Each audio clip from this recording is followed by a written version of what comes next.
Songbirds flitted among the redbud trees. The wind tickled yellow flowers in fields of rapeseed. The medieval church clock clanged on the hour.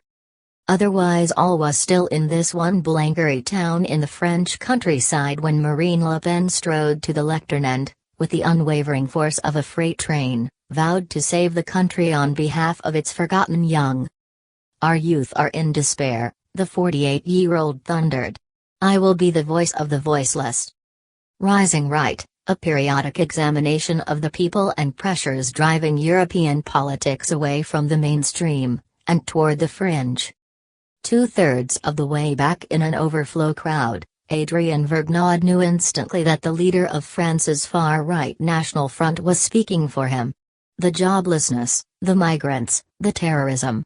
She was the only one who cared. "Without her," said the tautly muscled 25-year-old construction worker, "his troubled country has no future." But with the backing of young voters like Vergnaud, Le Pen may become the next president of France.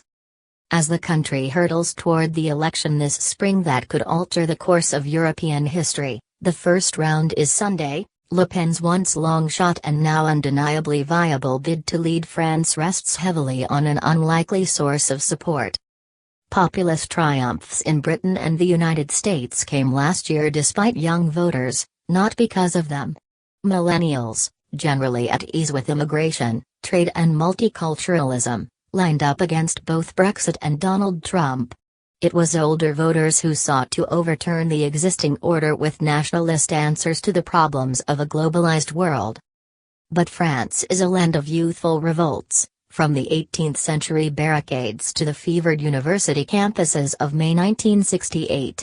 And with youth unemployment stuck at 25%, Le Pen's reactionary call to return the country to an era of lost glory by closing borders, exiting the European Union and restoring the national currency has fired the passions of young voters craving radical change. We've been told our whole lives that everything is set. Free trade. Forgetting our borders. One currency for all of Europe. Nothing can change, said Guitin de Sausset, the mild-mannered 23-year-old leader of the National Front's youth wing. But young people don't like this system. This system is a failure. The National Front's strength among millennials suggests the populist wave that's unsettled the West may be more durable than many may assume.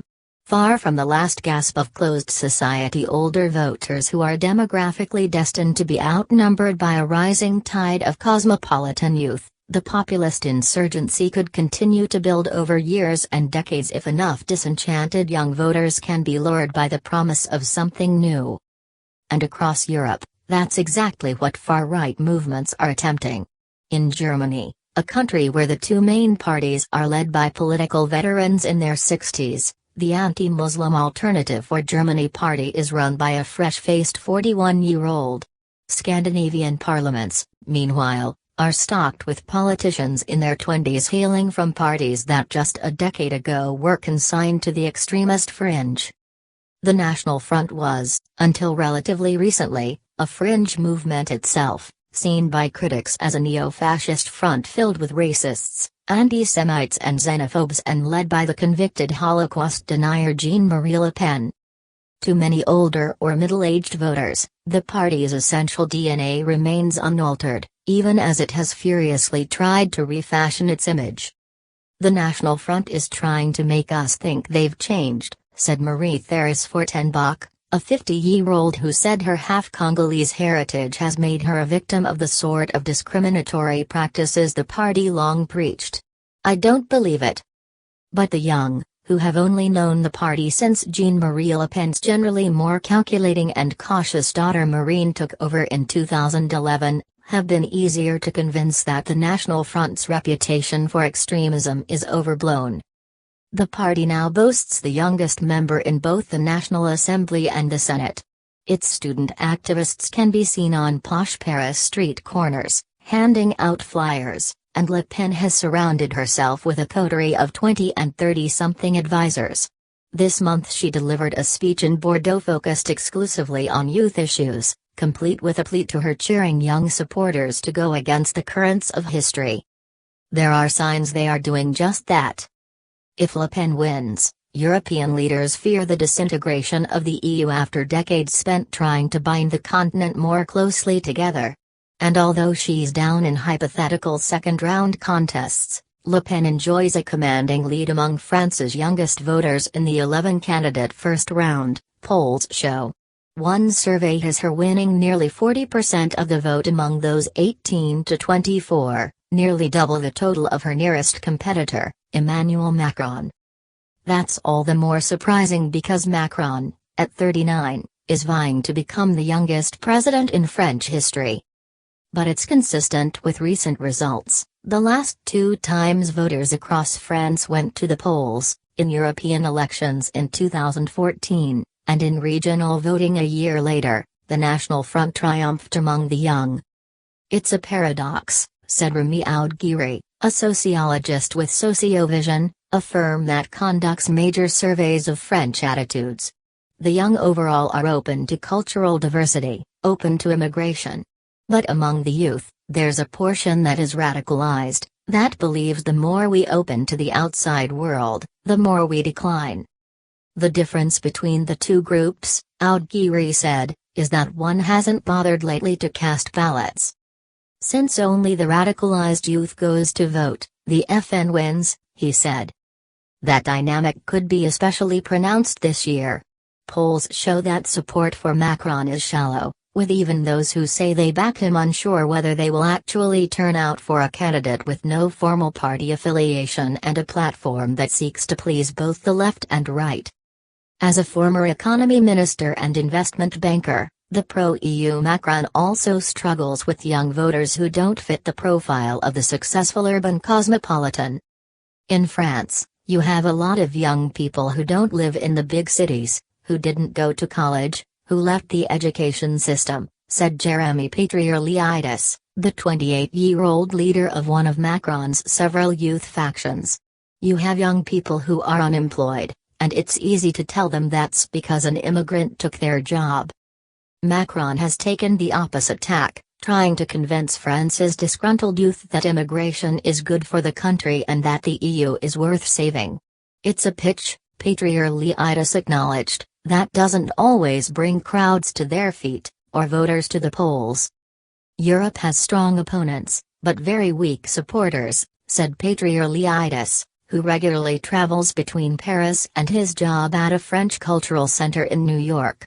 We didn't realize how fragile Europe really was. If Europe's young defenders have been tough to rouse, its opponents are filled with passionate intensity. De Saussay, the head of the National Front's youth wing, said when he first saw Le Pen speak at a 2011 rally, it was like Cupid's arrow for the then 17-year-old. The two later bonded, he said, over their desire to seal the country's borders from mass immigration, and their shared affection for cats. She has natural authority, but she's also very human, de Saussay said, gushing from his desk at the party's suburban Paris headquarters. His office is decorated with personal photos of Le Pen cuddling her cats, as well as campaign posters, including one of a cafe table overturned in a pool of blood and the phrase "more immigration means more Islamism." After Marine Le Pen, a husky-voiced, twice-divorced Generation Z, the party's most prominent face is that of a millennial, the leader's niece, 27-year-old Marion Maréchal Le Pen. To critics, she is the unbridled did to her aunt's disciplined ego. To supporters, she is a modern-day Joan of Arc, defending a country yet again in the midst of a foreign invasion. Having become in 2012 the youngest person ever elected to the French Parliament, her unapologetically hardline stances have earned her a certain celebrity status in right-wing circles the world over. Sarah Palin confessed a political crush on Maréchal Le Pen, while Trump advisor Stephen K. Bannon anointed her a rising star. In an interview at her Paris office, Maréchal Le Pen dismissed the notion that younger French voters, suffering from an unemployment rate more than twice the national average, are gravitating to the party her grandfather founded primarily because of its economic protectionism. Their motives, she insisted, were more cultural than pocketbook. The main concern for the youth is the question of immigration, she said. They have the feeling that they are being deprived of their own identity.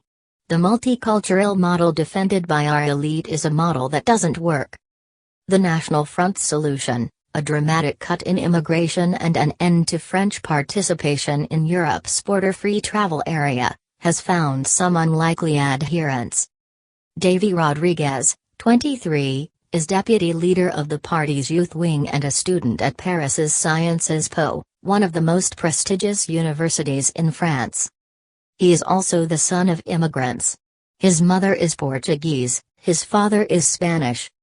Davy Rodriguez, whose Twitter page features a tableau of soldiers charging into battle behind a tattered French tricolor, now spends his days and nights campaigning to dramatically tighten, if not close, the borders his parents crossed decades ago to begin their lives in France.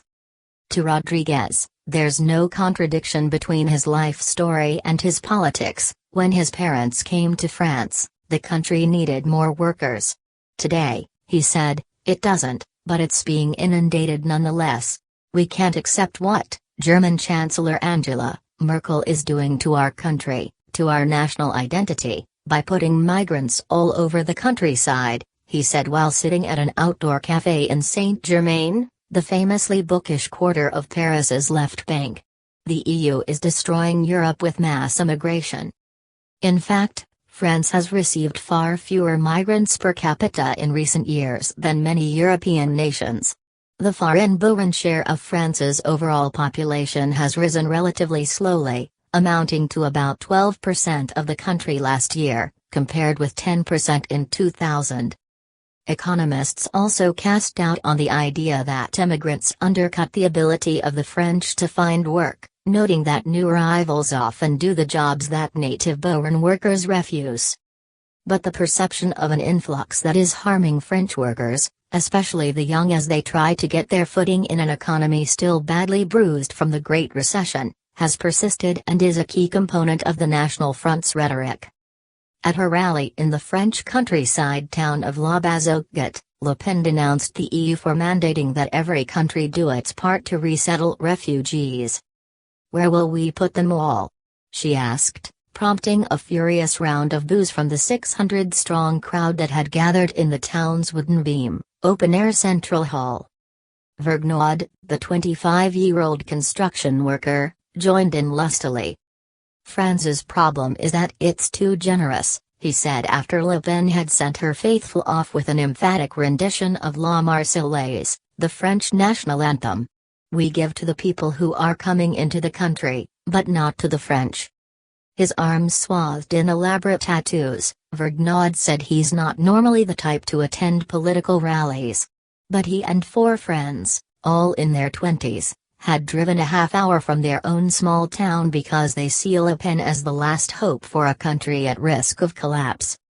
The problems are everywhere Vergnaud looks, the companies that are leaving, the farms that are failing, the people who are dying in mass casualty terrorist attacks, the mosque that's gone up in his town, right next to the church. I live near the Muslims. They don't work. They just take what they're given by the government, he said. But they're also taking French jobs, he argued minutes later. I work mostly with foreigners, people from Turkey, he said.